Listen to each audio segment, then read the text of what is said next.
Good afternoon and welcome to this first FinanceMalta webinar dedicated to the role of financial services industry in moving Malta's economy in a COVID-19 situation. This webinar forms part of our Reach Out campaign that aims at increasing our digital presence and visibility, especially in a scenario wherein we cannot physically be with our members, clients, and potential investors. I would like to introduce our guests who will be addressing the webinar today. We have Honorable Clayton Bartolo, Junior Minister for Financial Services and Digital Economy. We have with us Rudolf Zaila, the Chairman of FinanceMalta, Dr. Gordon Cordina, Economist of EQ Consultants, and Kurt Farrugia, CEO of Malta Enterprise. Before starting the webinar, I would like to share with you some housekeeping rules. The last part of the webinar will be dedicated to a Q&A session, so if you have any questions, please share them through the question button on your control panel. We will try to accommodate, of course, as many questions as possible. You can also use the same function to report any technical issue that you have, so that we will try to address it. We will now kick off the webinar with a message by our chairman, Rudolf Zaila. Thank you, Andrea. Good afternoon and welcome to the first webinar of FinanceMalta. I'm glad that this initiative was well received by the participants within the financial services industry. And in fact, we have over 200 attendees to this webinar. I would like to thank Junior Minister Clayton Bartolo for his presence today and for his continuous support to our activities, as well as to the speakers, Dr. Gordon Cordina and Mr. Kurt Farrugia, who without any hesitation have agreed to share their knowledge and experience with all of us. Despite having a challenging 2020, FinanceMalta has embarked on several initiatives to continue of being of support to all our members, potential investors, and other stakeholders. Your priorities are our priorities, and we are focusing on initiatives that are based on 5 key principles: innovation, value creation, inclusiveness, internationalization, and being digital. Today, we'll be exploring an interesting subject: the role of the financial services industry in moving Malta's economy in a COVID-19 situation. The government has launched a number of initiatives to support the local economy, and banks are playing a crucial role in participating in the government guarantee scheme and support the economy by lending at favorable rates. It is equally important that the capital markets continue functioning in an orderly manner in order to provide liquidity to the system and to sustain the market confidence.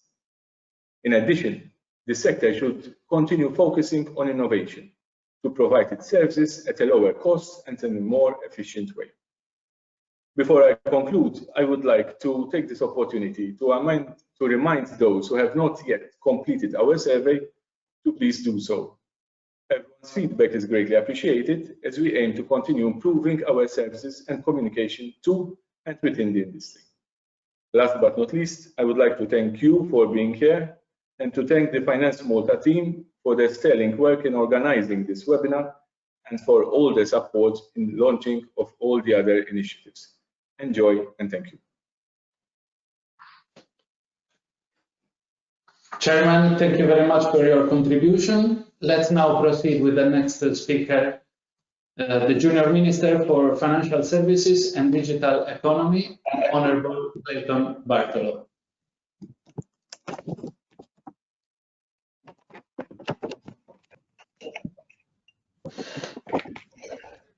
Thank you, Andrea, and thank you also, Rudolf, for your introduction. I would also like to thank FinanceMalta for organizing this webinar and also for making sure that in such challenging times, FinanceMalta is there close to the stakeholders, close to also the investors who have been looking at Malta for the past years, and there are also those who have already made Malta their home.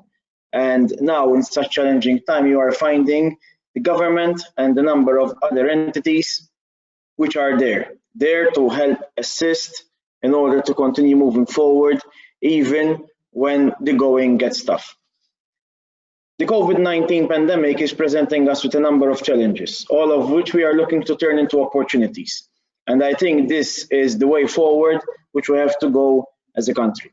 While one looks at the forecasts, which worldwide are indicating that the global economy will be contracting, some countries will be experiencing worse results than others, it seems, and we are working hard to ensure that the results here in Malta will be some of the best in the world. And in fact, the fact that we have started from a very good position in the past years, the government has managed to address the debt levels and also managed to attain surplus year after year. This has helped us put our finances on solid ground, meaning that now the government can assist those who are in need. And this is exactly what the government has been doing through a number of schemes which are administered by Malta Enterprise. And here I would also like to thank Kurt and all the team of Malta Enterprise for their sterling work which they are doing in such challenging times. Challenging times where, for example, liquidity has become very important, more important than other times. And this is why, for example, the government has offered postponement for the payments of taxes, national insurance, and other dues, so that that money can be used in the day-to-day operations of the business enterprises. And furthermore than that, the financial service industry, I do believe it will be playing an important role going forward. The COVID-19 situation is a situation whereby we are being given the opportunity to rethink our economic model. Now is the time to think of the way forward which we want to take as a country. Now is the time to continue increasing digital banking services, for example, where we encourage more people to make use of banking service in a digital way. And in these times, we have also helped companies by extending reporting deadlines. As a government, and also through the Malta Financial Service Authority, we have issued a number of circulars to consumers whereby they can be guided so that they don't fall for any scams, which one can easily find out there in such times. And we are also helping firms with their contingency plans and their business continuity plans so that business can go on as usual. We're also living in times where banks, I do believe, should assist more in our economy. And this is one point which we will be working on in the coming months to ensure that the banks are really there for our economy, for our community, and also for Malta as a whole. And it is also our intention to continue attracting investment in this area, both in the traditional way and also in innovative ways, which also include fintech. This also brings to my attention fintech and innovation, where we are of the opinion that innovation should not only happen in new ways, in new methods, but we should also innovate the traditional methods of finance and of investments. So this will help us consolidate what we already have in the Maltese economy, and at the same time look at attracting new niches for our economy to continue to prosper. And this is what I meant by saying that this is the time to rethink our economic model. We need to diversify more our economy while at the same time attaining more economic growth, because it is only through economic growth that one can continue to put our finances on solid ground.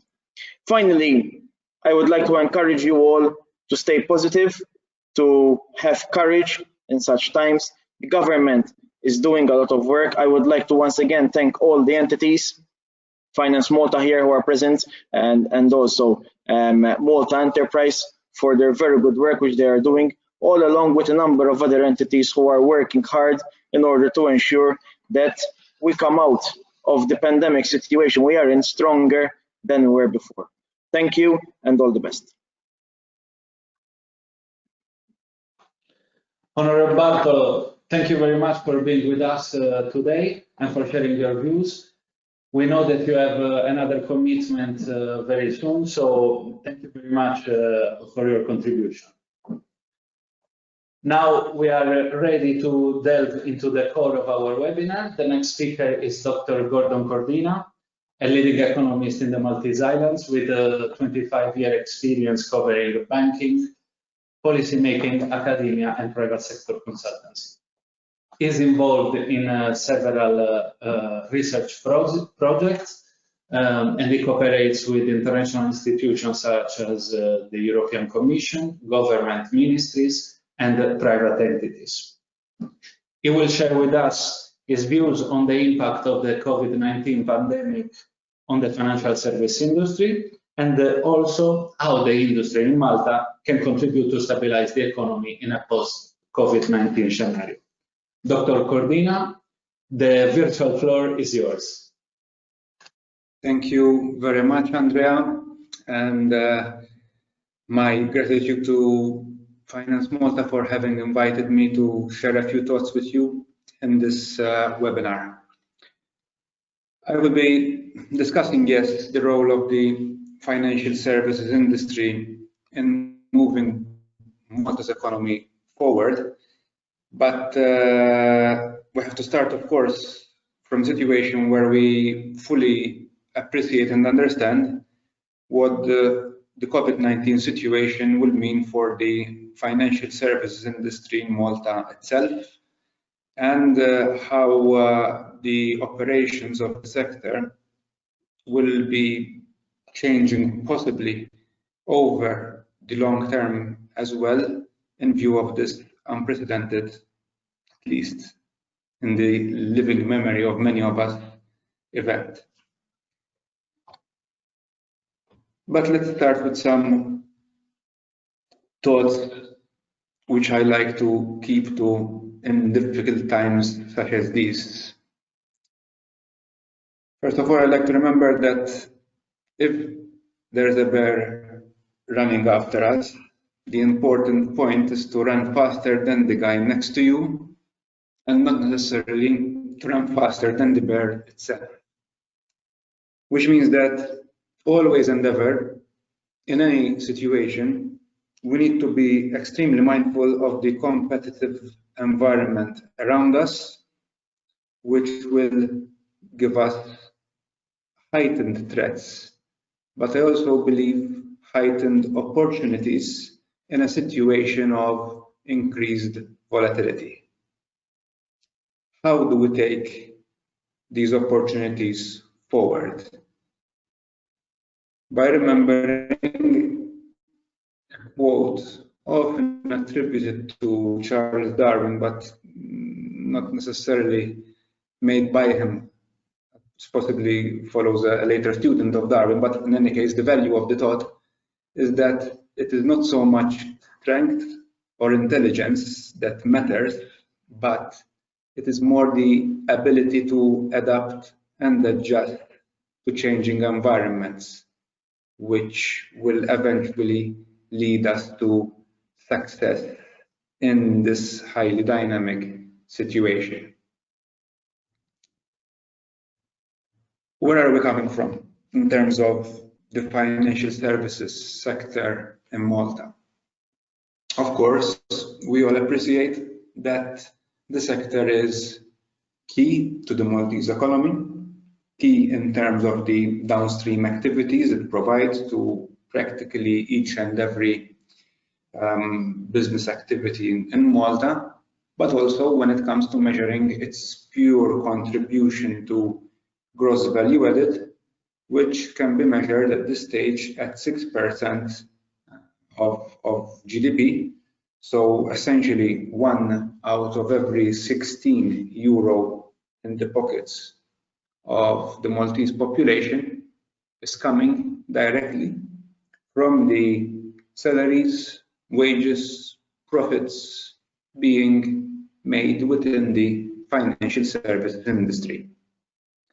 This proportion moves up to over 9% if we were to consider the multiplier effects, which essentially entails the purchases which entities in the financial sector make from other firms in Malta, the links with accommodations, with legal, with consultancies, with even the basic requirements for a firm to operate. Those build up to 9.1% of GDP.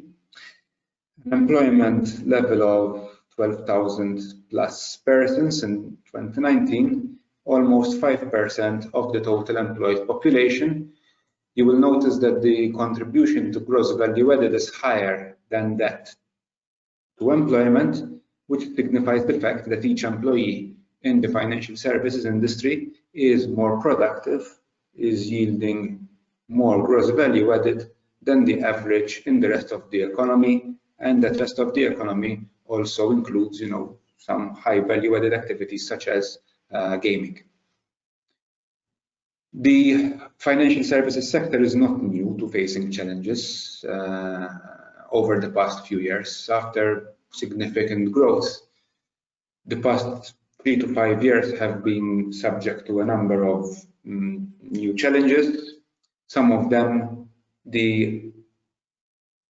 originated from our success itself.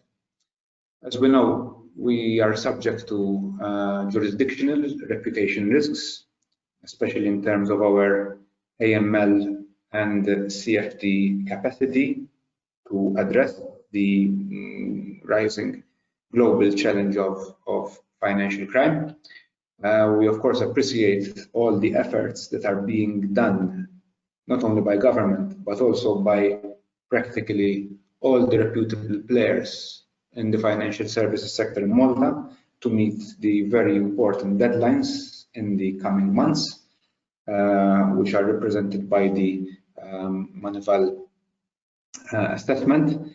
This is of course a situation where one wouldn't want to compound the risks which the country and the sector are inherently facing through the COVID-19 event with other shocks which could present us with not simply additive but cumulative effects. The sector has also been facing for the past few years skills shortages, which are typical in such a high growth economy. Cybersecurity threats have been on the rise globally, and not least in Malta, where our activities are of course highly exposed to international business, and therefore we are swimming within that ocean of sharks, which we must increasingly be well equipped to cope with. Deterioration in consumer trust. This is perhaps more of a global trend than a local one, but let us not think that we are in any way immune to the situation, also within the context of specific events in this respect, which have happened in Malta in the past. Another important consideration is climate issues.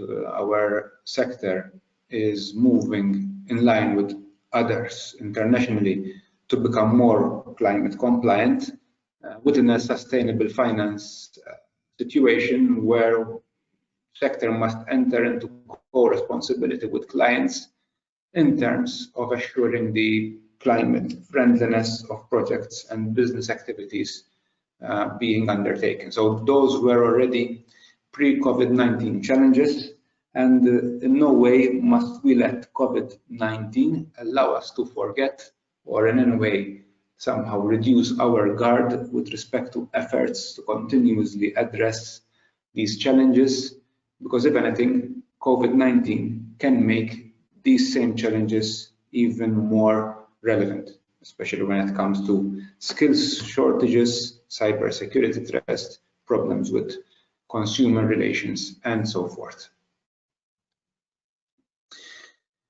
We are also coming from a situation where the financial services sector in Malta has been growing in the past few years, perhaps not as fast as it used to in earlier years, and definitely not as fast as the overall Maltese economy has been growing over the past 5 years. But then this reflects, of course, the strong growth in other sectors, starting from tourism to gaming to ICT, and the need for our financial services sector to consolidate on its earlier growth, and be in a better position to face challenges, while of course being there to reap the opportunities once that the challenges have been overcome.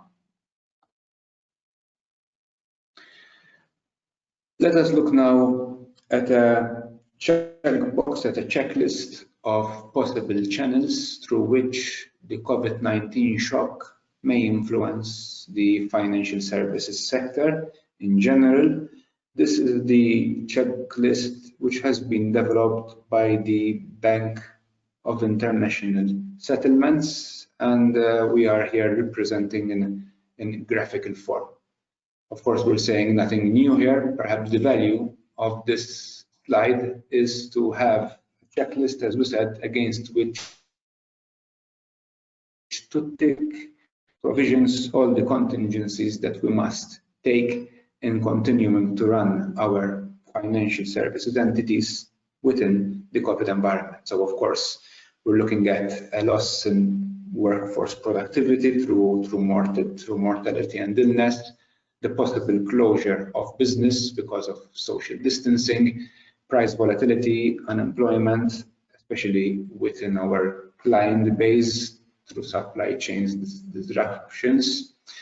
There will be more precautionary savings, leading not only to depressed aggregate demand, but also to possibly continue to depress interest rates, which were already very much of a concern prior to COVID-19. We know that money as a raw material in which the financial services sector essentially deals in has over the past decade lost its value substantially thanks to a number of events, not least quantitative easing measures on the part of the major central banks globally, and the COVID-19 situation is expected to render this situation possibly even worse. Market turbulence in the face of increased uncertainty will serve to amplify the initial shocks. This slide is in no way intended to create panic. These are all shocks in which, in one form or another, we have already very successfully managed in past. This slide is intended simply as a way to make us aware of all the challenges in front of us, which challenges do not only belong to us, but are also facing in a very important way our competitors, and it is the way in which we manage these shocks in a better way than our competitors, which will ultimately mean our success or our failure in managing the new COVID situation. Each and every one of those shocks can be further analyzed and amplified in terms of short-term impacts, which we are already going through, medium-term impacts, which perhaps are starting to emerge, and longer-term impacts, which will mean that the world will never be exactly as we used to live it before. Here the shocks are highlighted in either green, which means positive effects, or red, which means negative or adverse risks, because even this cloud has a number of silver linings, as we're seeing here. The closure of branches may eventually mean better shift towards digitalization. Shift to remote working will also entail that we will start working more smartly, more intelligently, in a way which improves our lifestyle and the allocation of our time, especially that which is saved from useless traveling. And there is the acceleration towards the digital adoption and transformation, which in any case is happening, which we need to build and consolidate further upon, but which through this event has focused our energies and attention fully on it. On the negative side, in terms of short-term impacts, there is expected to be a drop in banks earnings and also in terms of other financial entities, which is almost inevitable as the consumption and investment activities in the country fall. Of course, there is an opportunity to deploy liquidity, which was hitherto perhaps dormant or not as much required because enterprises were being financed mainly on a pay-as-you-go on a basis through their activities. So now the liquidity which banks have accumulated over the past years is actually an important part of our war chest as a country to combat, to effectively emerge as an economy from this situation, and this is creating opportunities for banks to create value-adding activities, which could also see them help their earnings. Cybersecurity, fraud typically increase in a situation where the market perhaps is becoming less transparent as people are logged in their homes and not so much able to perhaps distinguish between what is good and what's bad. But there again, there are supports and measures being taken to address these issues.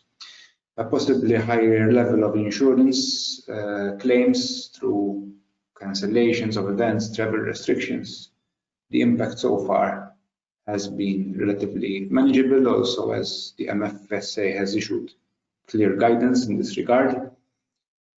Higher market and counterparty credit risks leading and being fed by increased volatility and asset price declines. There is the risk, of course, that securities listed in Malta would face price drops, that possibly counterparties who have issued securities could meet situations where they might find difficulties to meet repayment schedules. But these risks are being contained as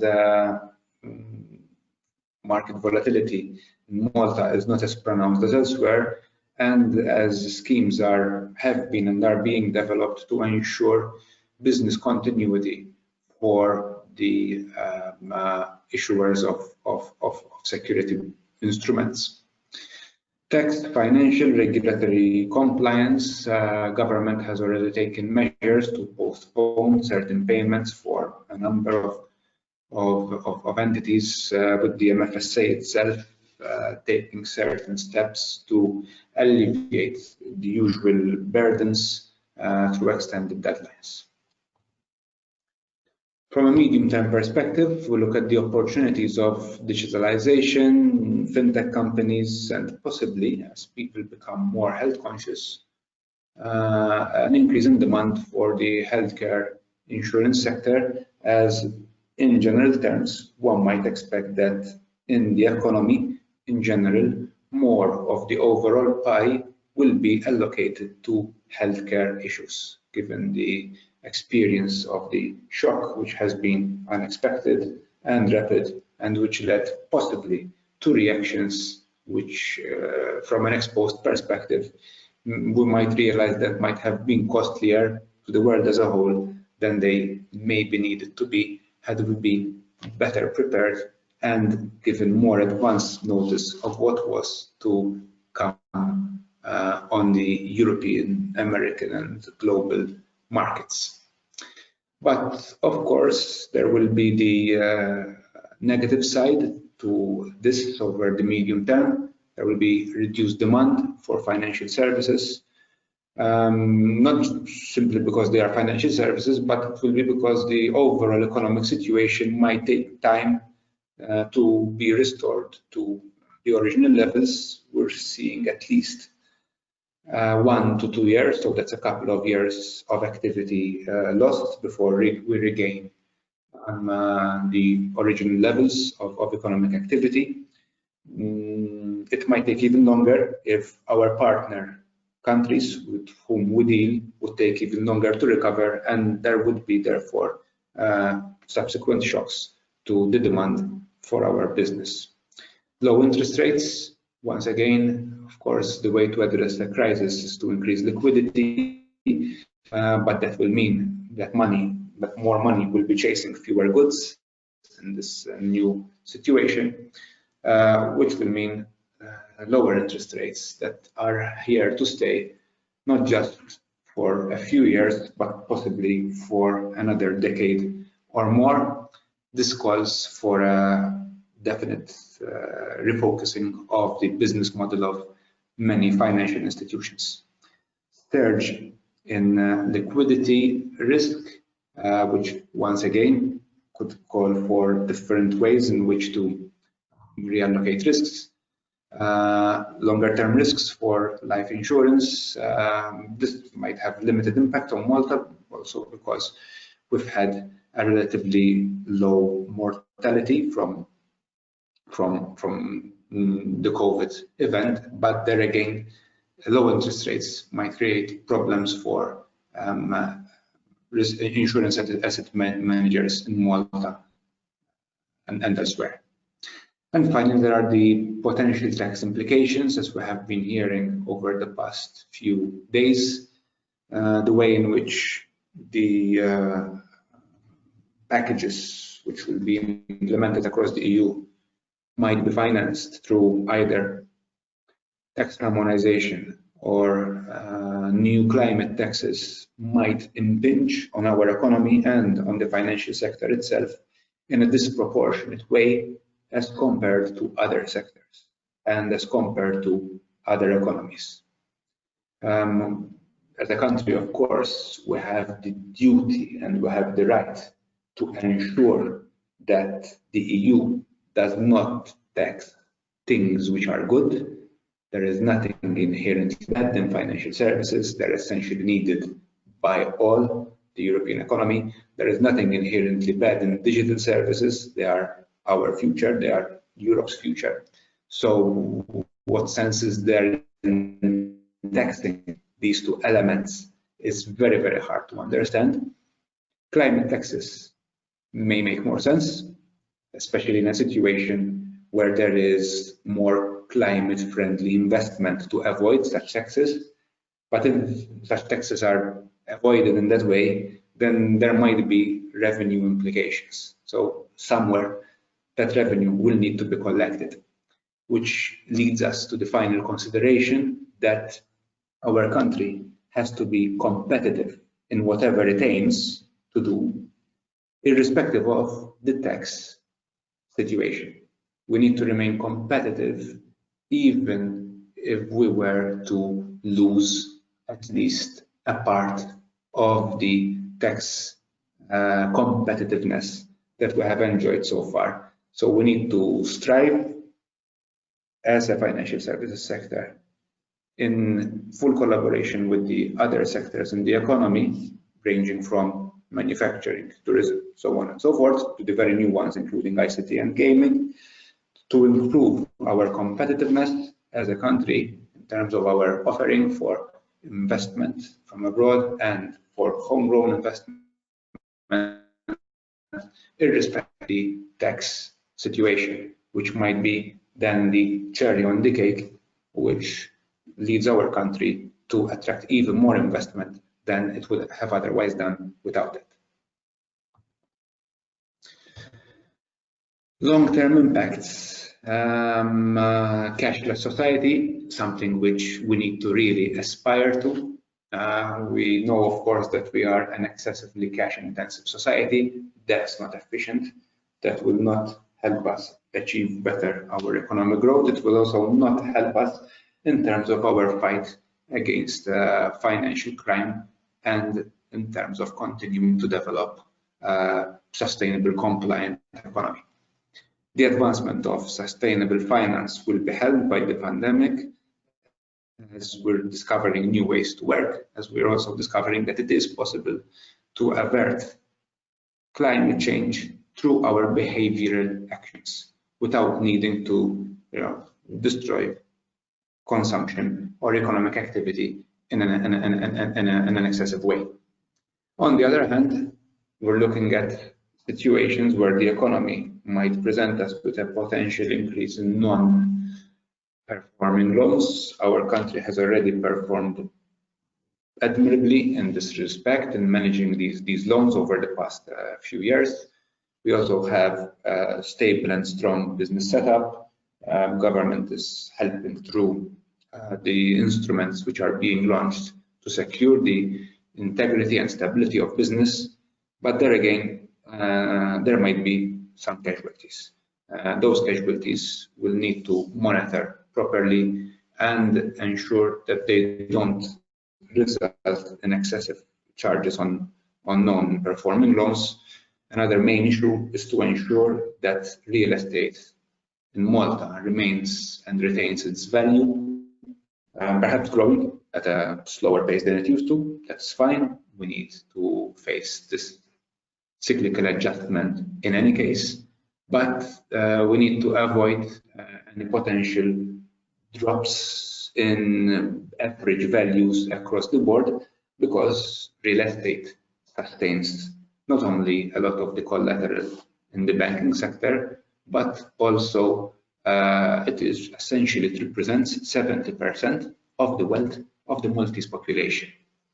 Now, we know that banks in recent years have been very, very prudent in managing their exposure to the real estate market. So even if there were to be an actual drop in property price, I don't expect that to significantly impinge on the risk management of the banks, but it will still be something to watch, a problem to watch, especially when combined then with other issues which the COVID-19 situation is creating for the industry. So we need to ensure that the property market continues to behave in an orderly way following a cyclical adjustment, which was in any case to take place. Adverse impacts on mental health, well, we're hearing a lot about this, and ultimately this is also something which matters a lot.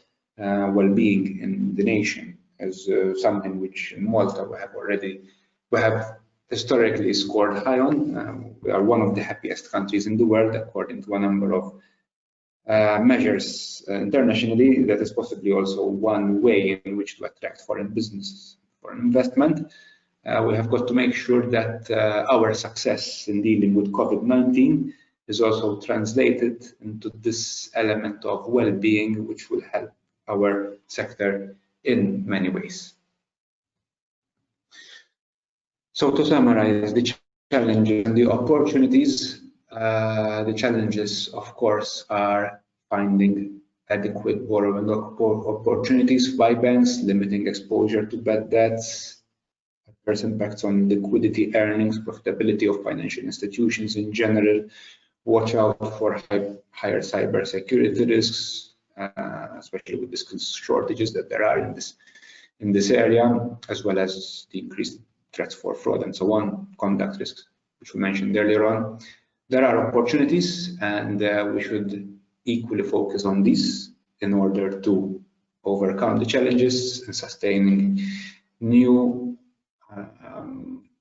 ways of operating through remote working, through more digitalization, reduced costs of bank branches, so that we transform challenges into opportunities, because that will be the only way forward really that we have in order to get out and live with this situation. And this leads to a number of specific recommendations for business continuity management, recession readiness, and a digital transformation plan for banking, fintech, insurance, securities, and markets. Overall, I think that we can expect that the past trends for re-regulation, consolidation, emphasis on efficiency, and seeking new and alternative channels to serve our customers and reaping market opportunities will need to continue being there and will need to be intensified even further. If we're seeing businesses being difficult in a number of segments, well, those difficulties will probably be increasing over the next few months or years.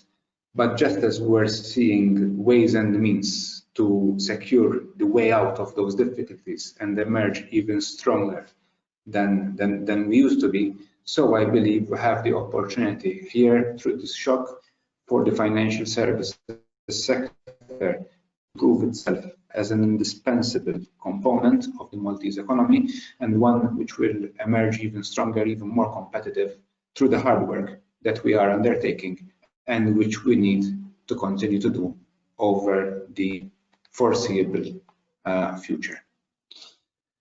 And with those concluding thoughts, I thank you very much for your attention and look forward to your questions and further discussion.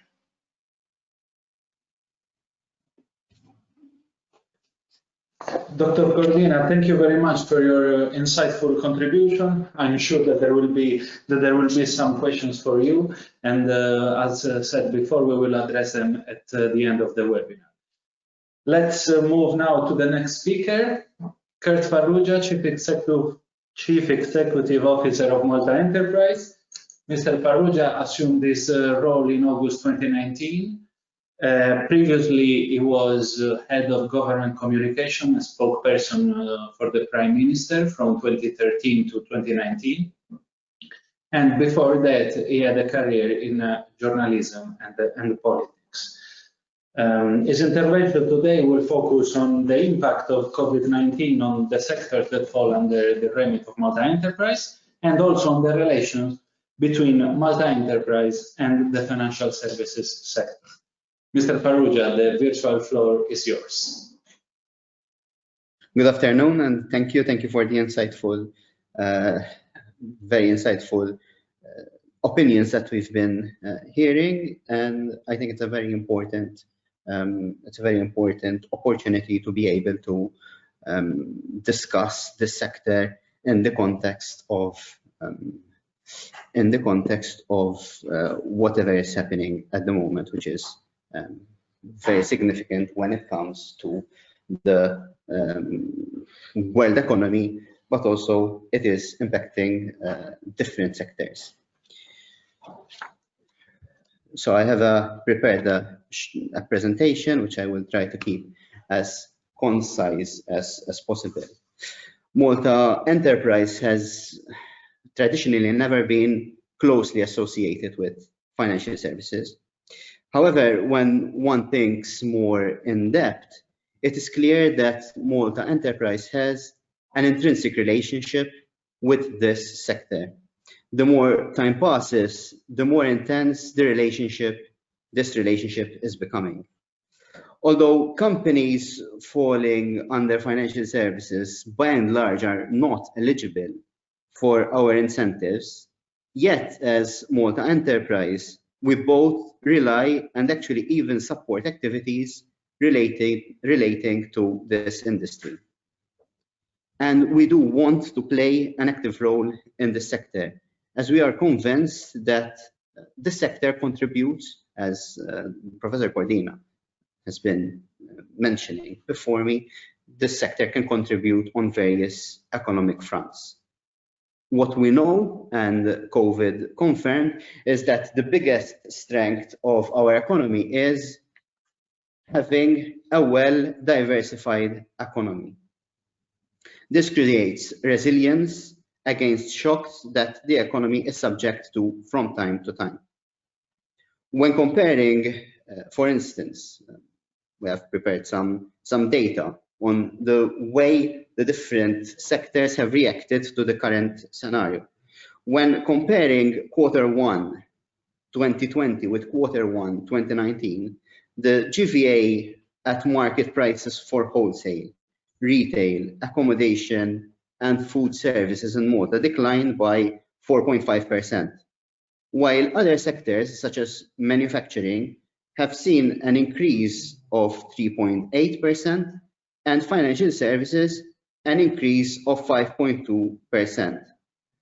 So these sectors, while we have one sector that has taken a hit of minus 4.5%, the other two sectors and other sectors in the Maltese economy managed to grow despite the COVID crisis. So having a well-diversified economy enables a better absorption of the economic shocks that countries and companies experience from time to time. Our role as Malta Enterprise is not simply to attract projects in specific sectors, but also to ensure that through our investment promotion efforts, we create diversification within the sectors which we target. During the pandemic, within the manufacturing sector, for instance, we had companies such as those operating in automotive and MRO, maintenance, repair, and overhaul of aircraft-related products that were hard hit, not only on Malta, of course, but also globally. However, at the same time, in manufacturing, we saw pharma and medical devices companies that actually had a surge in demand. And they also recruited additional employees during this period to be able to meet the increase in demand. This clearly shows the importance that even within specific sectors like manufacturing, financial services, and others, we have diversified activities. These create a buffer even from an employment perspective. Depending on how transversal skills are, employees can shift from one hard-hit sector to those that actually are still growing.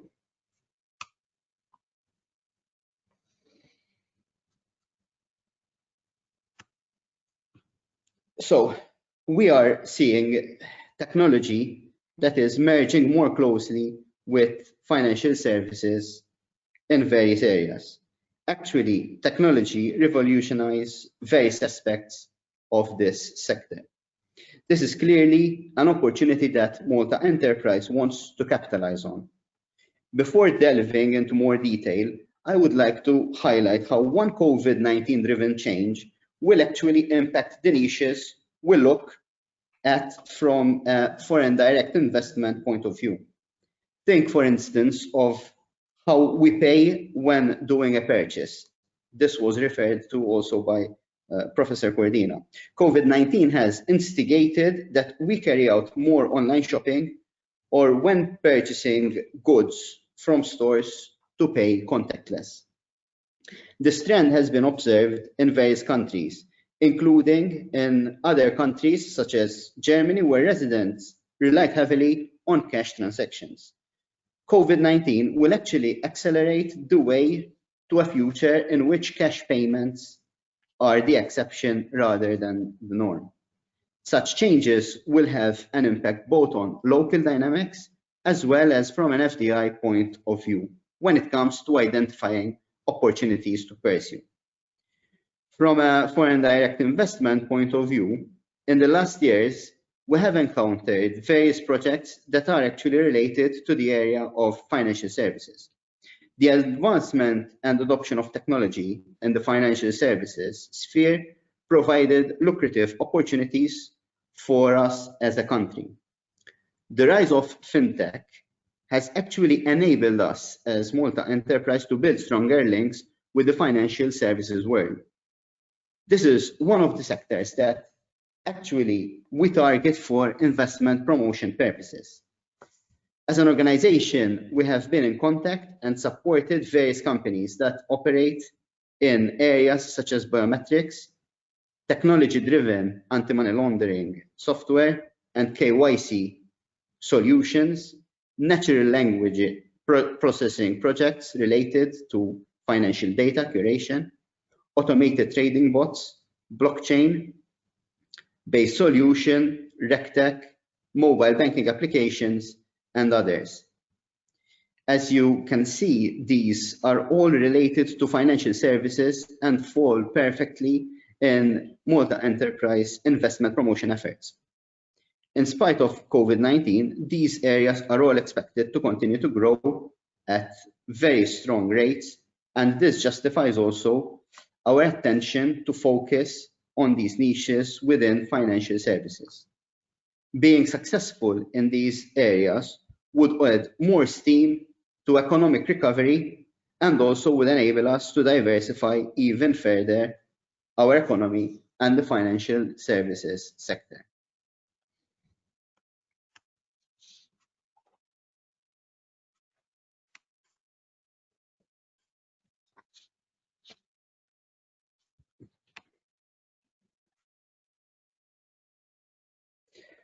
So although we cannot assist the traditional operators in the financial services sector, such as banks, stockbrokers, insurance companies, and others, in most cases, these sectors, these companies are pivotal to enable us to attract foreign direct investment, generate new business, and to ensure that Malta-based companies can continue to expand their operation.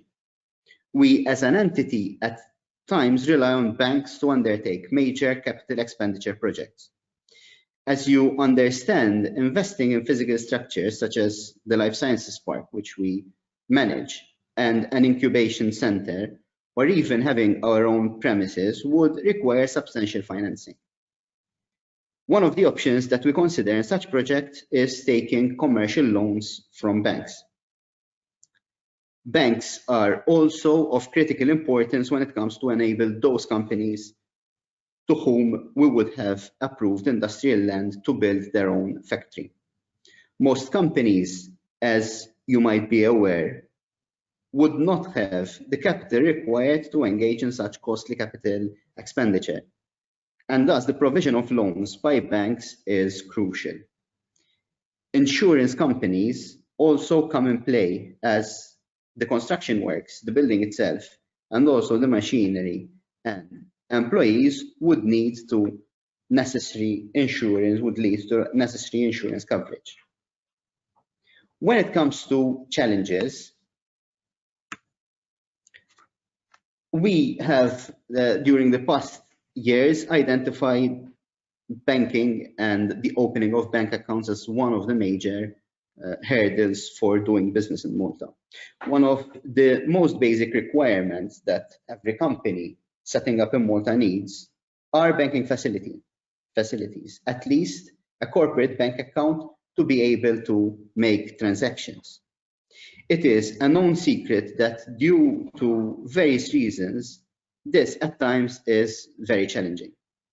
We hear often of investors commenting that unless they can get a bank account, they will not set up in Malta. And this, we believe, is a crucial point to keep attracting investment towards Malta. So banking sector has to up its game. As Malta Enterprise, during the last quarter of 2019, we met all the main banks in Malta. It was a very fruitful exercise where we put forward our thoughts and the feedback that we are getting from companies, and we understood the concerns that they flagged. In some cases, however, I must admit that some of the divergences were purely related to lack of understanding of the processes, including through due diligence, which we as Malta Enterprise carry out on each investor being assisted by Malta Enterprise. Today, we have a very good and healthy relationship with banks in this respect, and we have a clear understanding of which banks are likely to service which clients. But of course, we are far from being where everyone wishes to be, but at least we are doing gradual improvements.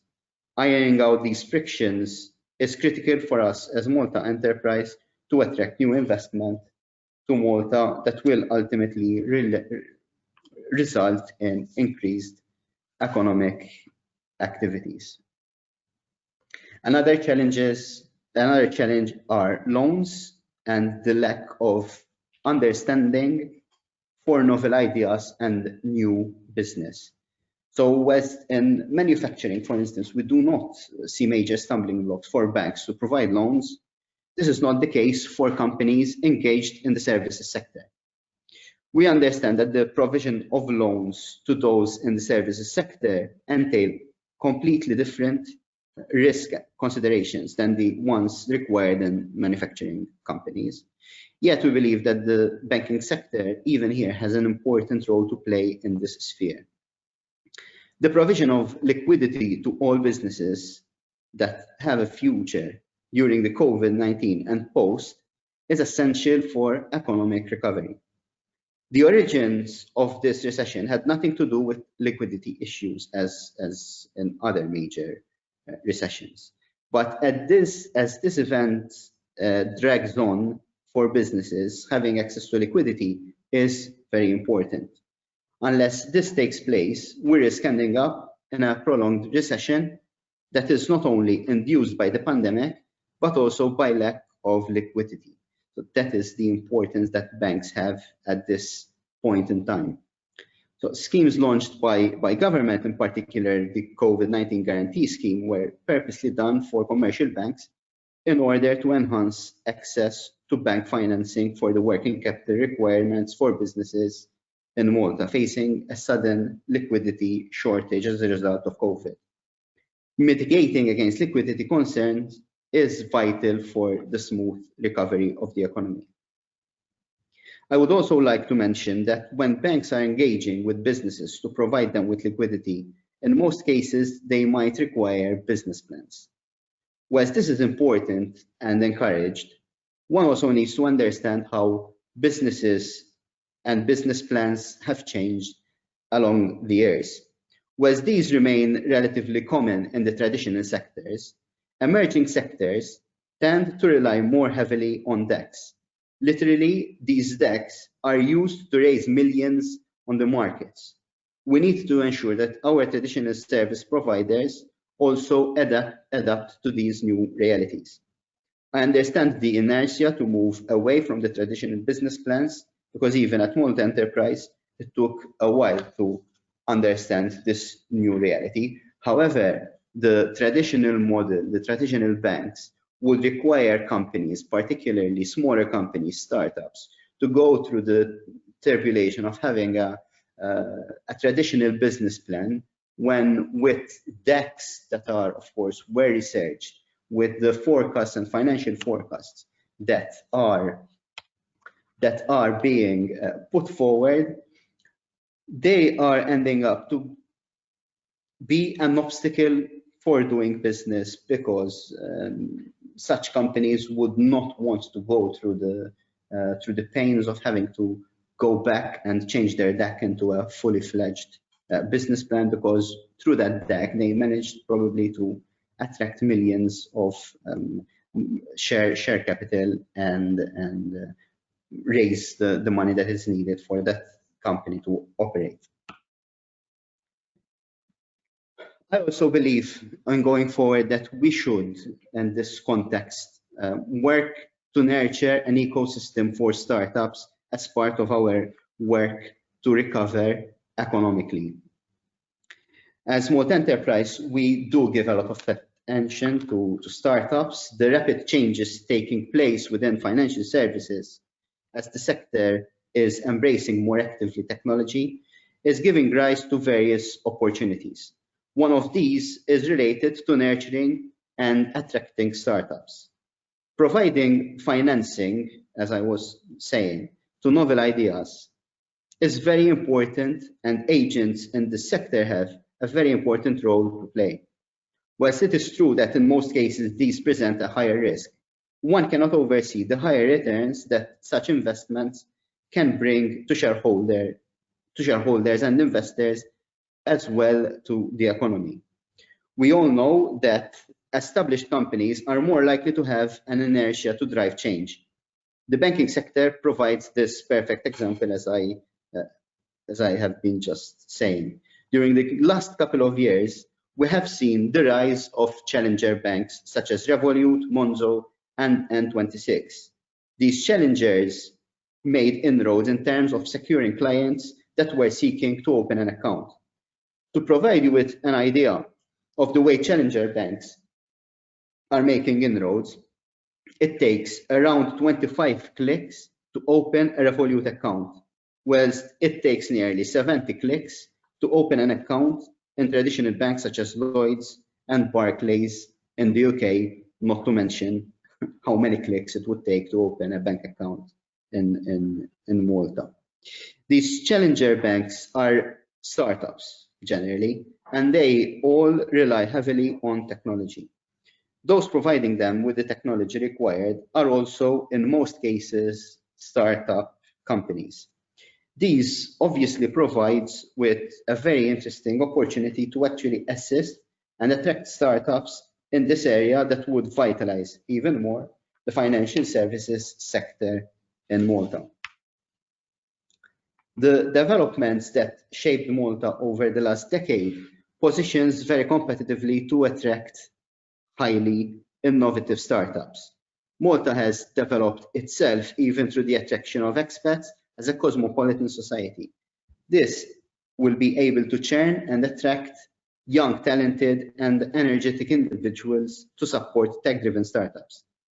Malta Enterprise during the last year has done extensive work in the field of startups.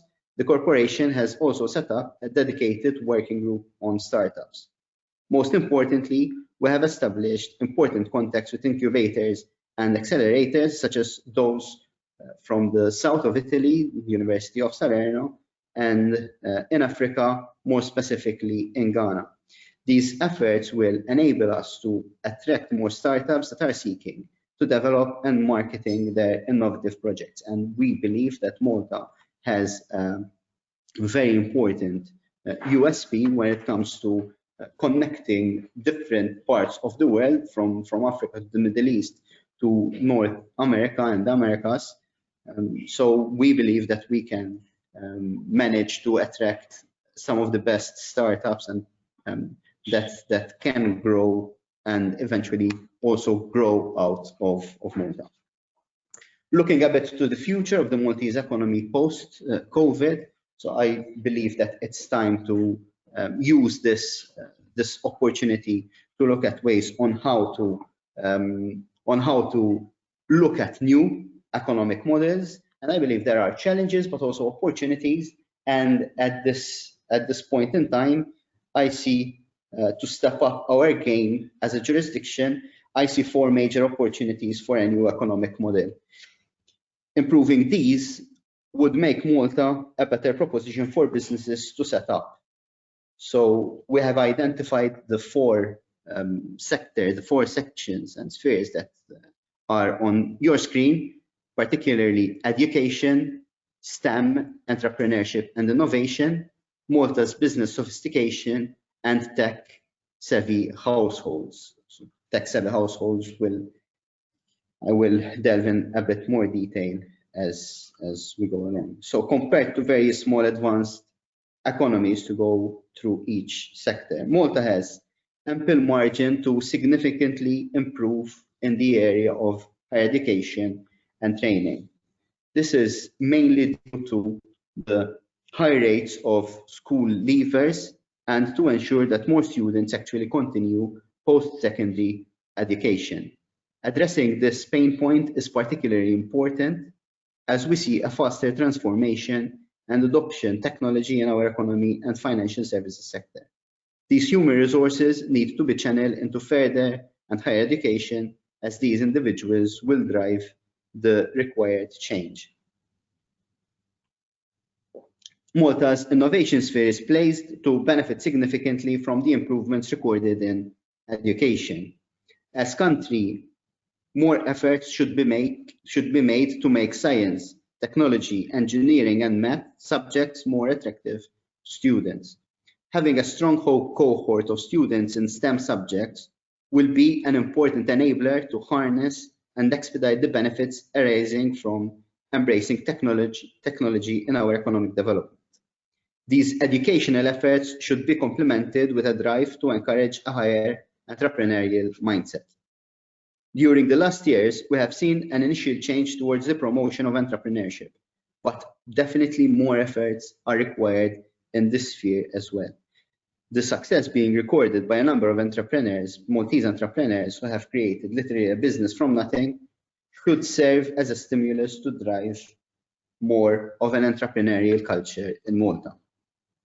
Although the last years Malta's business sophistication has improved, yet it still needs to improve at par with our competitors. Business sophistication mainly captures activities related to financial services, professional, scientific, and technical activities, administrative and support activities. Overall, from an employment point of view, these sectors have a good uptake, but the output they generate needs to be upscaled. The adoption of tech financial services will definitely contribute in this direction. This enforces even further the importance of human resources. Malta's performance with respect to its technology readiness has been strong. However, in this dynamic field, more efforts are needed to ensure that we remain competitive. Improving further Malta's household technology readiness will create important positive spillover effects even in the business sphere. We must ensure that our households are tech-savvy to be able to contribute and to benefit from the technological progress being made, including in the spheres of financial services. So a quick roundup of what I have been saying for the past 20 minutes or so. The impact of financial services is, we believe, much more significant than its 6% contribution to GVA due to its spillover. It serves as an important enabler for growth in other sectors.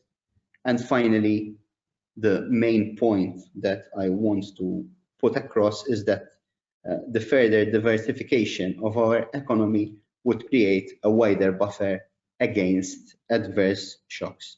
Thank you very much.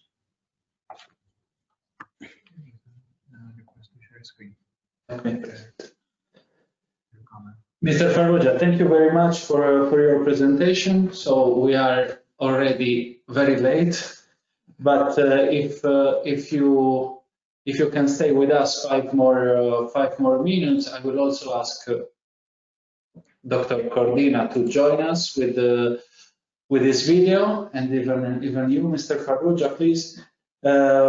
Just if you can, we stay 5 more minutes for one quick question, a couple of questions. One question that we received from the audience is related to fintech companies, and it's actually good for both speakers, I believe. It says that fintech was an option, and now it became a necessity for many. So, for Dr. Cordina, what will, in your opinion, be the reaction of traditional banks? And for Kurt Farrugia, how to attract more fintech companies to Malta? Well, I think that the issue of fintech addressed through an economics perspective within the wider context of digitalization is much more than a simple question of technology, but it is above all something which is an issue of culture change, behavioral changes, which must be driven through society, as Kurt very well explained a few minutes ago. Households and their 7S have a lot to play in making sure that this new business model, which, as the question itself states, has now become not quite an option to be managed gradually, but a necessity to overcome challenges and rapidly reap opportunities, has become. So I look forward to the input, not just of technology specialists in this field, but also of behavioral specialists, sociologists, as well as the implementation of programs and incentives to make sure that technology reaches all the elements of society, especially those who are currently less well equipped to embrace it. So I believe that, thank you, Professor Cordina, thank you, Andrea. I believe that there are the last or the penultimate slide that I showed earlier basically answer your question. I think we need to upskill and have our young generation more prepared from a technology perspective, and we need to heavily invest in education to ensure that there is the right attributes in our education system for technology and entrepreneurship particularly. And also we need to keep our pressure to ensure that banks and the financial services sectors, particularly the traditional ones, to understand that these new sectors need banking, and they are part of the to enable further growth, not just the economy in Malta, but also globally. So I think our traditional banks need to understand more the novel businesses, the novel ideas, the startups that are growing and that are putting forward something which is true in its definition, disruptive, but we need these disruptive technologies to ensure that we move forward as an economy, and we need to both in terms of the government entities and the traditional structures, but also banks need to understand these new business concepts and provide the financial assistance that they need.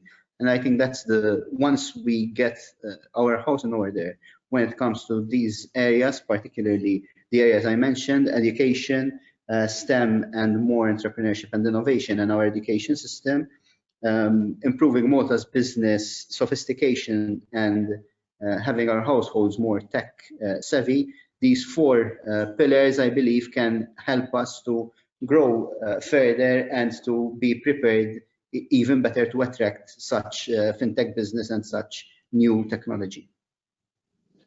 Thank you very much, Kurt. We are already very late, so I know that both Dr. Cordina and Kurt have other commitments, so we will come to an end right now.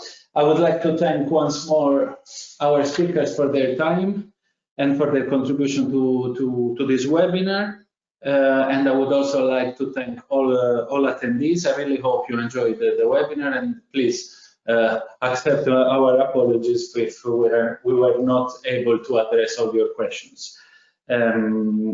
There will be more webinars to come, so if you want to be informed about our initiatives, please follow us on social media and subscribe to our mailing list on our website. And one last thing, as our chairman said at the beginning of the webinar, we want to have the opinion of the industry on FinanceMalta. On our website, you will be able to access the survey. It will take only 5 minutes. Please dedicate 5 more minutes of your time to us, because it will be very important to us. Thank you very much once again for being with us today. Goodbye.